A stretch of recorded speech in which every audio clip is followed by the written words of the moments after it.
عرب نشریاتی ادارے العربیہ نے دعویٰ کیا ہے کہ ایران نے پاکستان کو یقین دہانی کرائی ہے کہ وہ اسلام آباد میمورنڈم کی روشنی میں امریکہ کے ساتھ جنیوا، دوحہ یا اسلام آباد میں مذاکرات جاری رکھنے کے لیے تیار ہے۔ العربیہ کے مطابق پاکستان اور قطر کی ثالثی میں مشرق وسطیٰ میں کشیدگی کم کرنے کی سفارتی کوششوں میں اہم پیش رفت سامنے آئی ہے۔ امریکہ اور ایران نے مذاکرات کی بحالی کے لیے پیش کی گئی نئی تجاویز پر اپنے جوابات پاکستان اور قطر کے حوالے کر دیے ہیں۔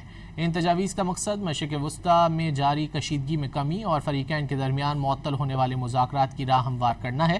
العربیہ کے مطابق امریکہ اور ایران نے پاکستان اور قطر کی جانب سے پیش کی گئی تجاویز پر اپنے اپنے موقف سے ثالث ممالک کو آگاہ کر دیا ہے۔